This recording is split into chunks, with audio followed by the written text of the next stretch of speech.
Cherche ta vie, cherche ta part. Arrête de voler ce qui appartient aux autres. Parce que tu n'as rien construit ni bâti dans ta vie, tu viens et tu cherches à prendre ce que les autres ont bâti, ce que les autres ont construit.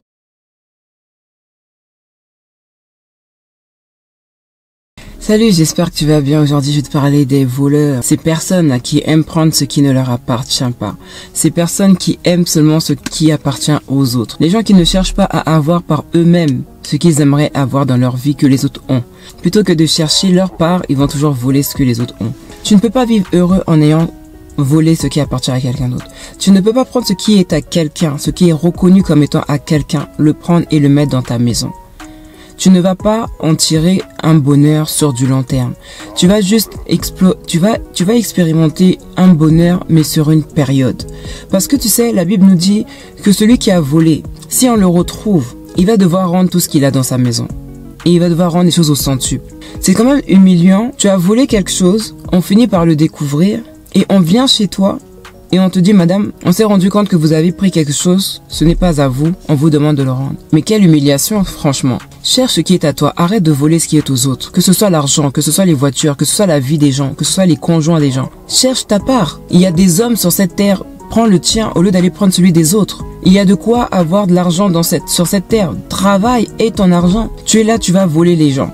Ce que les gens ont bâti à la sueur de leur front. Ce que les gens ont acheté à force d'avoir été travaillé, toi, parce que tu n'as pas envie de te fatiguer, tu n'as pas envie de te fouler, parce que tu n'as rien construit ni bâti dans ta vie, tu viens et tu cherches à prendre ce que les autres ont bâti, ce que les autres ont construit. Cherche ta vie, cherche ta part, arrête de voler ce qui appartient aux autres. Parce que tu sais, l'univers sait que c'est pas à toi, Dieu sait que c'est pas à toi, les gens qui sont autour de toi savent que ce avec quoi tu es en train de te pavaner là, c'est pas à toi.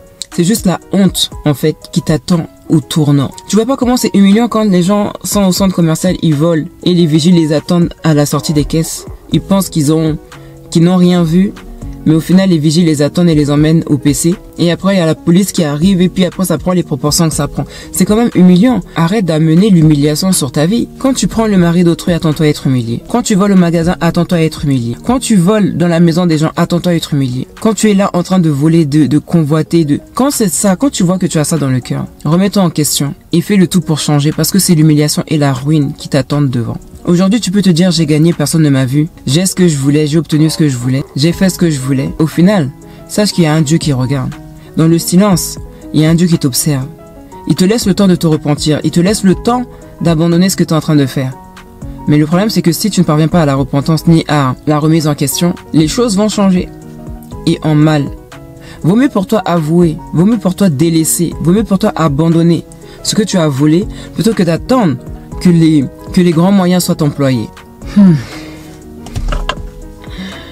C'est pour ça que je vais te lire Proverbe 6, versets 30 et 31 qui dit « On ne tient pas pour innocent le voleur qui dérobe pour satisfaire son appétit quand il a faim. Si on le retrouve, il fera une restitution au septuple. Il donnera tout ce qu'il a dans sa maison. » La honte. Parce que si on te trouve, tu vas devoir rendre ce que tu as pris. Et c'est une humiliation parce que ça va pas se faire en secret. Parce que ce que tu auras fait en secret, ça va être révélé en plein jour. Ce que tu auras mangé en cachette là, ça va se révéler en plein jour. Proverbe 9, 17 nous dit « L'eau volée est douce et le pain mangé en cachette est agréable. » Mais laisse-moi te dire une chose. Même si le pain que tu as mangé en secret, il est agréable et que les eaux que tu as dérobées sont douces, la Bible me dit dans Luc 8, 17 « Car il n'est rien de caché qui ne doive être découvert. Rien de secret qui ne doive être connu et mis à jour. Ce que tu as fait en cachette, ça finira par se savoir. Et c'est bien plus humiliant quand les choses sont exposées, quand les choses sont révélées, quand les choses sont mises à jour, quand les choses sont mises en lumière. Parce que toi, ce que tu veux cacher, quand tu veux bien paraître, Dieu étant un Dieu juste, dont on ne se moque pas, fera en sorte que ce que tu as semé, tu le récolteras. Il te laisse le temps, Dieu nous laisse le temps de nous repentir, Dieu nous laisse le temps de changer de voie. Mais le problème, c'est qu'on prend ce temps, sa patience pour une faiblesse. On se dit non, il voit pas, oh c'est pas grave, de toute manière Dieu pardonne toujours, etc., etc. Mais il faut savoir une chose, c'est qu'il y a un temps pour toute chose. Et il y a un temps où Dieu va intervenir dans la situation que tu caches aux gens, dans la situation dans laquelle tu t'enfonces. Parce que le chemin du vol, sans restitution que tu as emprunté, sache que c'est comme un chemin dans lequel tu t'enfonces et où les ténèbres ne font que s'assombrir encore plus à chaque pas. Travaille de tes mains, Arrange-toi à avoir ton homme, à avoir ta femme, à avoir ton travail, à avoir ce dont tu as besoin dans ta vie, que les choses, soient acquises par toi-même, avec ton Dieu, plutôt que de prendre ce que les autres ont acquis. Quand c'est pas à toi, c'est pas à toi. Quand c'est à toi, personne ne peut te le prendre. Et là je m'adresse aux personnes qu'on a volées, quel que soit ce qu'on t'a pris. Sache que les gens ne vont pas dormir tranquilles. Ils vont être même tourmentés. Tu sais pourquoi?